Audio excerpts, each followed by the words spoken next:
તાળીઓ વગાડવાની અને જય જોરથી બોલવાનું. જય બોલો એટલે મહાદેવ રાજી થઈ જાય. અને આપણે અહીંયા કથા કેના માટે કરીએ છીએ? ભગવાનને પ્રસન્ન કરવા માટે, આપણા પિતરો પ્રસન્ન થાય એટલા માટે કથા કરીએ. તો જય બોલવાથી શરીરની અંદર સ્ફૂર્તિ આવે.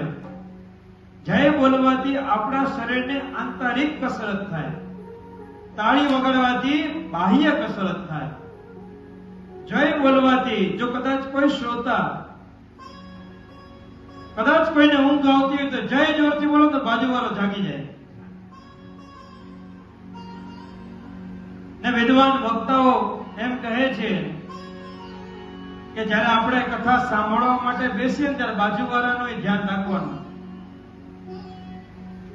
કારણ કે જો કથા સાંભળતા સાંભળતા સુઈ જાઓ તો સાપ બનાય, અને બાજુવાળો જો ધ્યાન ના આપે તો એ મદારી બને. એટલે સાપ તો કોઈ બનવાનું, આપણે મદારી બનવાથી બચવાનું. ચાલે આજુબાજુમાં ધ્યાન રાખવાનું બરાબર, અને જય બોલવાનું થાય ત્યાં જય જોરથી બોલવાનું. એટલે ભગવાન ખુશ અને આજુબાજુમાં પણ ખબર પડી જાય કે જય. આપણા નરોલી ગામની જેમ એક ગામ હતું.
मृत्युंजय रुद्राय नीलकंठाय शंभवे अमृतेशाय सर्वाय महादेवाय ते नमः। सभी भक्तजनों को सबसे पहले ओम नमः शिवाय, हर महादेव।